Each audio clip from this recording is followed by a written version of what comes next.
I've been working on a way to limit my tracks without crushing the dynamics or altering kicks and snares and stuff like that, so I could get a loud level, but still have dynamics in my track and not really alter the mix. It's been a long time coming, but I have found a pretty efficient way. Hopefully, it works out on this tutorial. I found some tracks that weren't exactly mastered. The first one, it looks like it's halfway mastered, basically. So there's not a lot of headroom, but we're going to work with that one because I think it has the cleanest sound, and maybe I could demonstrate it best. And if not, that's fine. I got another one here that's clearly has no mastering on it at all. But yeah, you'll need ozone for this example. Here's my song or beat.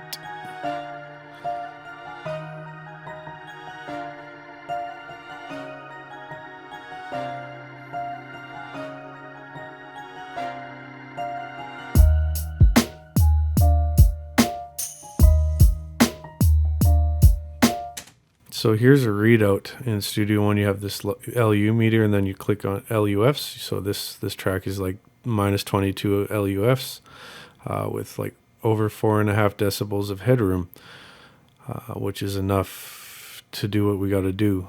That whole 6 decibel thing is a good guideline, but if you had 4, even 3 decibels of headroom, you could still master.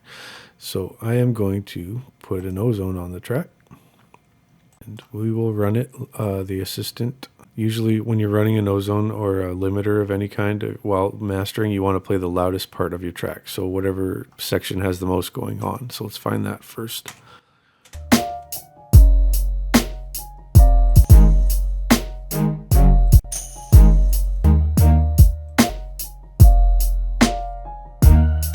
I like to run it on modern minimum a lot of times.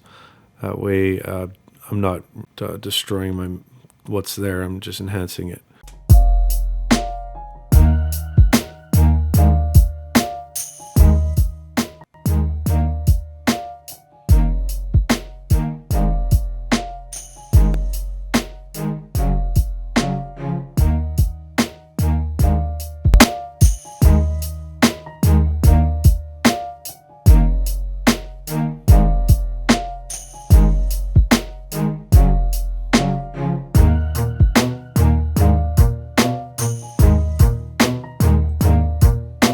We're going to rock with it, even though there was another instrument that came in.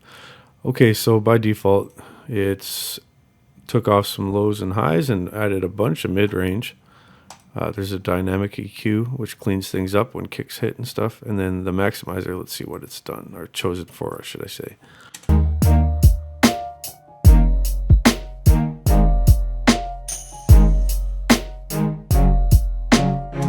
So about 1.5 decibels of reduction at the loudest peaks. So what I like to do is just bypass the maximizer right there and add a vintage limiter. You put this in front, set it on modern or on analog, whatever you like. Bring your ceiling down and we'll press play. And you just bring this threshold down until it's made the track louder, but it hasn't reduced any decibels at all. Or very minimal.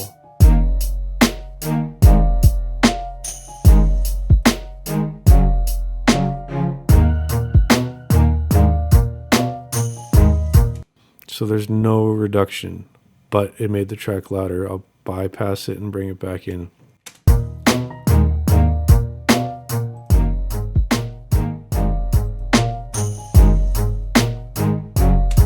Then you hit it with the maximizer, but you're going to have to change the settings from the recommended because it'll be smashing it right now. Let's bring it back.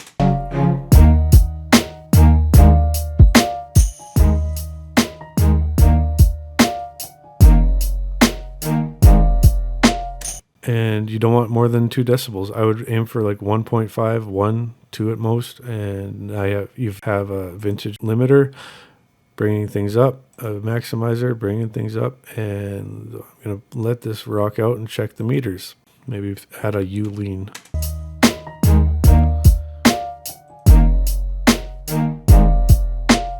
So for that extra maximizer, you can bring the ceiling up to about 5, and that'll do it.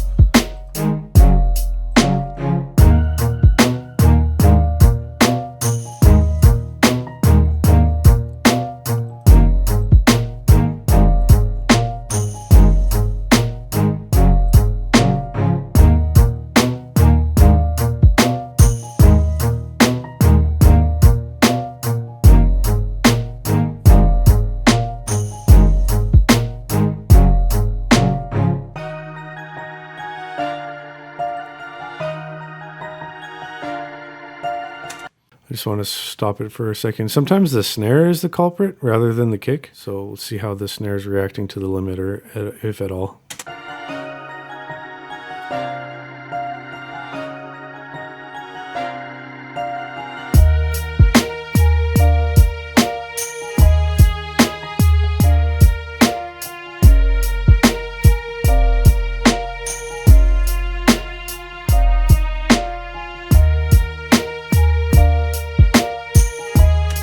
That's the sweet spot for me. There is some reduction in the drums, but it's not like totally altering the tone or anything. Let's just do a A-B comparison. Here's without.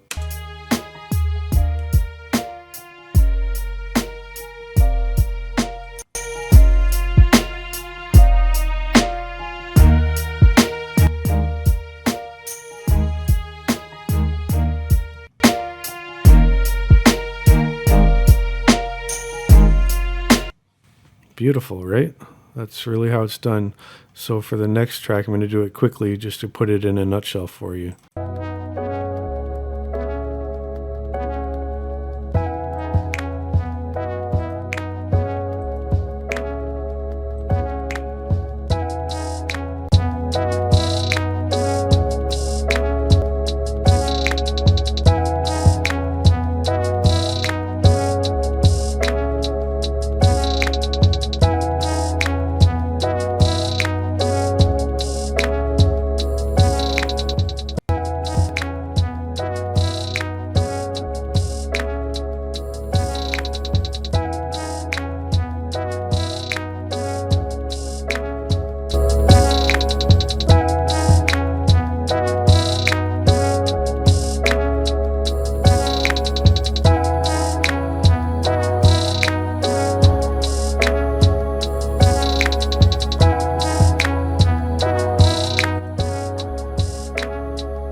I hope this tutorial was helpful for you. Long story short, there's only less than 2 decibels of gain reduction on either song, but plenty gain and volume in each. Can you push it harder? Of course you can, or less. This is the way I like to do it, and there's other things you can do before this process, like maybe some EQ or compression on the master bus before you hit ozone or mastering. And there's a little bit you could do maybe after the ozone, like another limiter or something, or saturation or whatever route you want to go. But I just found that this is the most transparent way to do my limiting on my tracks, and I wanted to share it with you guys. I hope you enjoyed. All right, peace. God bless.